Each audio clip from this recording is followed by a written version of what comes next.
Happy New Year's Eve. 2024 is coming to an end, and I thought I would make my last video kind of a nice shout out to the content creators that I have enjoyed the most over 2024. I'll, list and I'll say this too. There are a lot of content creators I watch, but these, I believe 10 are consistent. Like I can count on them every week to put content out or daily in some cases, and I will look for them. If I don't, I'm like, hey, I didn't hear what blah blah said. I want to get his opinion or what did he talk about. So these are the 9, 10 content creators, and I'll also go into any impacts they had for me this year and why I selected them. In no particular order, I will probably jump around a little bit, but let's start with where'd they go? Mike's retro trading cards. I'm gonna probably say my favorite. I expect these guys every Monday morning to put out an episode, and I look forward to hearing their takes, their thoughts, their insights. I enjoy the banter in their chat. I even, chat with Mike and I think Joe Day a little bit in IG. A huge fan. EP would love to catch up with you as well. I just really enjoy these guys' channel. I learn stuff. I get different insights. They sometimes ground me when I get very passionate about something. These guys are just consistently putting out fun, good content every freaking week.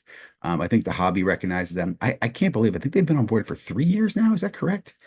I don't know, but very Hall of Fame worthy content creators, in my opinion. I know they're not into that stuff and they're not into really a lot of the other things I think some other content creators are. They are just them.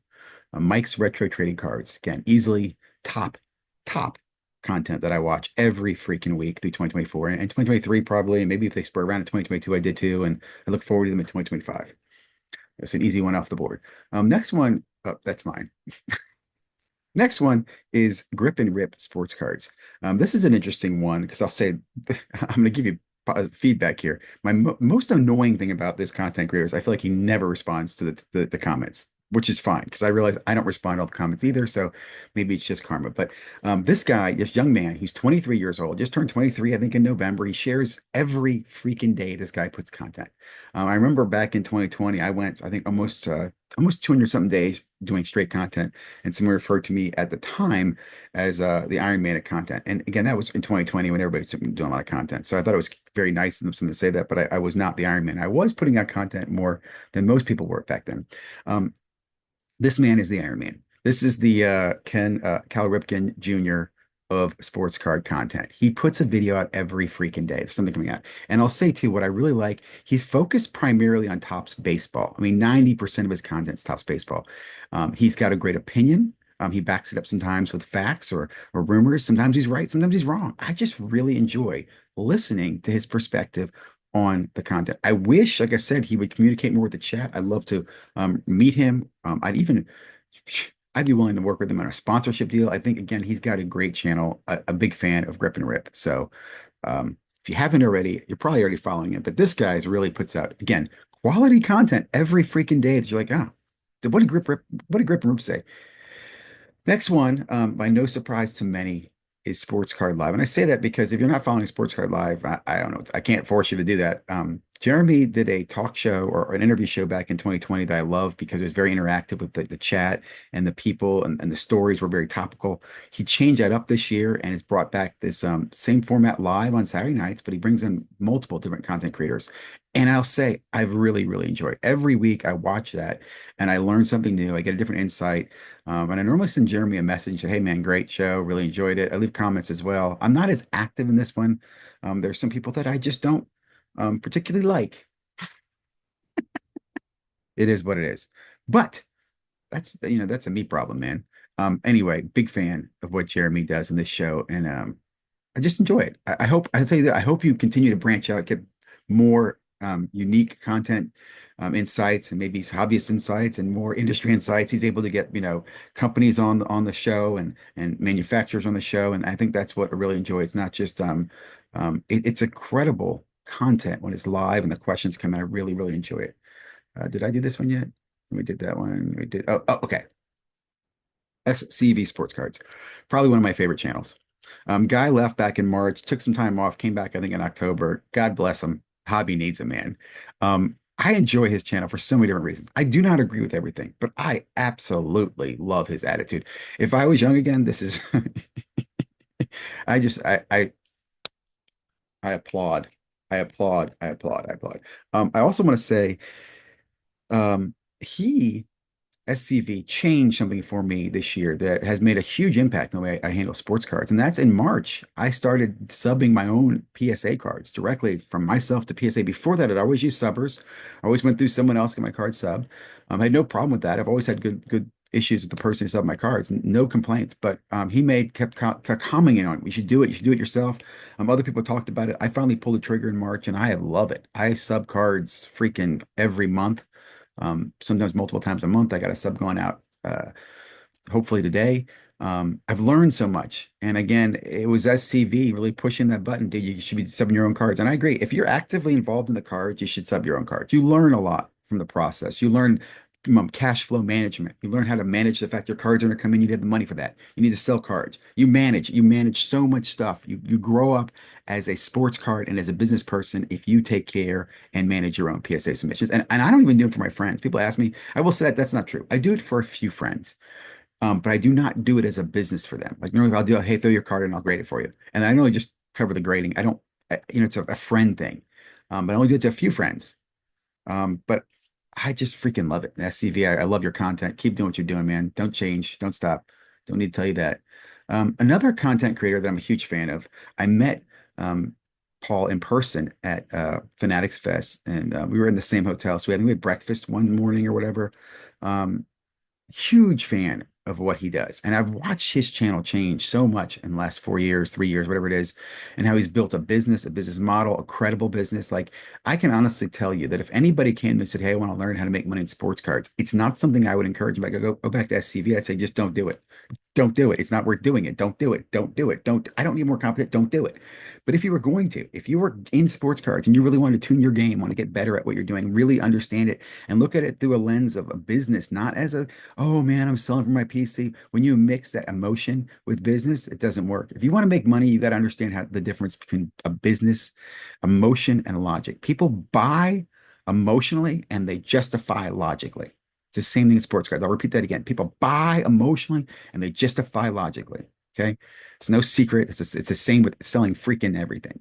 Anyway, big fan of what Paul's done at Sports Card Strategy. I learn stuff from his show all the time. Free stuff. He gives free freaking information. I have not purchased his content for two reasons. First, in the beginning, I feel like I don't need it. Now I realize I probably do need it and would probably great value a lot from the content he puts out, everything he talks about. And from what I've talked to people who use this stuff, he has a lot of great content in his program, not a commercial. But number two, I just don't think I have the time. I don't think I have the time to really look at it through his lens and approach it that way. Although I will say I'm changing that perspective moving to 2025. I might investigate how I will hobby in 2025. There's a lot of great opportunities, great products, great things happening. And I think the more you know, learn, the more magic you become as a wizard. Like you learn to do a little bit of breaking, you need to learn to chase a little wax at a local store. You learn to chase singles and turn those into gems, right? It's all magic skills that you gain as a wizard in this sport, man. So just keep that in mind. Next one of my favorite channels to just jump on the show. Sports Card Madness. And I look at this video here, the X Beckett Grader returns. When I saw this video, I grilled him on this, and I'm going to applaud Nick for not blocking me, for engaging with me. We've gone back and forth in a banter since then. I'm always poking him when he puts stuff out. I really enjoy what Nick does. I think I think he's got an interesting approach. One thing I'll criticize him is I think he's gone on this naked breaker challenge tour, CT scan the world. Breakers are all evil. They're all CT scanning stuff. Um, it's an interesting, and I wish he talked to some real breakers. I'd say that I want to talk to some real active breakers, not people who aren't in breaking, not people who don't understand breaking, but get a different perspective. Also, don't stop doing what you're doing. You know, I love it. I love the way you poke the bear. Like I put it this way, if you're going to poke Nick, be prepared. He's going to poke back, and I applaud that. Like I said, I applaud the fact that he challenged me in the beginning. He didn't block me. He didn't, whine and cry. There's so many of you freaking babies out there, guys, who can't handle criticism, right? If I were to say to you, struggling to get better, you would take it as an insult. Although a baby struggles to crawl, an infant struggles to crawl, a baby struggles to stand, and a toddler struggles to walk. Struggling is part of evolving to get better at what you do. You guys don't get that. You want everything to be given to you. Sports Card Lesson Podcast. Man, Ken, I want to meet you one day. Big fan of your show. Been following you since the Wolf Pack. I was a big fan of your partner there in crime, and I joke by saying partner in crime, but you both worked at a crime facility. That's the joke, partner in crime facility. Sports car therapist. Ken's great content. He puts out really good content. I look at it as he's a guy, he retired, and you correct me if I'm wrong, retired, took the passion of sports cards and made it his retirement hobby, income, enjoyment, love, passion sport. He plans every year, he adjusts every year. He is involved. He admits he picks up retail and rips it, or sometimes he'll sell it. He gets in breaks. He's a real guy. I dig that. I really appreciate his perspective. And I look forward to his content every freaking week. I'm also says too, I cannot believe this guy does not have more subscribers. If you do not already follow Sports Card Lesson Podcast, please get over there, subscribe to him. I don't know if there's any other ones that were that were under 1,000, but this absolutely one of the best content creators out there. Dan the Card Man. What can I say? What can I say? Dan the Cardman's like a Jeremy. I put him in that what I'll say is real watchdog content. He really is watching out there. Really has an interesting perspective. One of the things I love about him is he's from Australia, so he brings a foreign market perspective as well. How he views Americans and how he deals with the hobby, how he navigates the hobby. I look forward to one day meeting him. I hope he makes it over to the national. I enjoy we've chatted back and forth on IG. I've been on his show. I'm probably not one of his favorite fans. It's funny, none of these guys, I think I'm in their top, 50. Um, but I appreciate him, really do. And he's one of the guys when I get a story, I can pass it on to Dan, and Dan will look into it. Or if I hear something and I know something, I'll talk to Dan. And Dan's just a good, smart participant in this hobby. Good, smart, like he thinks things out. I really appreciate that. Next one I want to talk about one of my favorite podcasts that I'll say no one else is listening to. Look at this. Way too many, way too few subscribers, guys. You guys need to check out. And what I understand, his podcast is one of the top five, top 10 in sports cards. It's one of those interesting dichotomies where you can be really good in podcasting, which I don't even know what the hell that is, and not be as well on YouTube, which is what I love, and be great in IG, which I think he's got a good edgy following. But his podcast is one of the best. He's not an influencer, I'll tell you that. He's a guy, he deals, he gets out the shows. Recently married, goes to Dallas Card Show, goes to Fanatics Fest, Island, New Jersey area. And here's the thing I'll tell you that I really liked him. This is the guy, honest to God, this is the guy right here who broke the CT scanning story. Okay. He put it on his channel, and I'm trying to find the video. I can't find it. He's new, at least in the YouTube world. He didn't categorize stuff, and I couldn't search it. Let's see if I can search and find CT scanning. Will it come up in here? I don't think it does. CT, but he was the one who had the first CT scanning video. Nope, didn't come up. Out. He showed the guy from IG, Vu Ooh, did dot dot do that did I forget the guy's IG, out of Korea, I think it was. I'll say this too. I think someone else had exposed that this was broken out and they can blow out forums a couple of years ago about CT scanning. It's not a surprise. Okay? It's not a surprise to me. It was not a surprise. But I want to give this guy credit because he's the one who broke the story. He's the first one on YouTube who talked about it. It was then later picked up by others. Sports Card Madness picked it up. I think Dan the Card Man picked it up. Sports Card Madness, I believe, ran with it. Neo made a video, and I only say this because Neo took credit for it the other day. And I love you, Neo, but I'm going to be critical of you, man. And it's not really who gives a shit. I mean, clearly, Neo, you have, and you're on my top list here, buddy. You are on my top list. You have 17,000 subscribers. This little guy has 200 subscribers as of today. Back in July, when that story broke, I think he might have had 100. But if anybody else there can collaborate, that they follow this guy, they heard him talk about it. I do want to give him his props. Really good podcast to follow. If you're not already, check him out. Um, Neo, the reason you're on my top 10 list is because although we might disagree, and I'll give you a couple of examples where we disagree. When I do send you information, you totally ignore me sometimes. A few times you run with it. When you do run with it, I don't think you've ever mentioned my name, but I've sent you some stuff to chit chat about. Um, you bitched at me on my PSA video, dude. And here's what really gets me. You want to bitch about the PSA video? Fine. That's funny. Ha ha ha ha.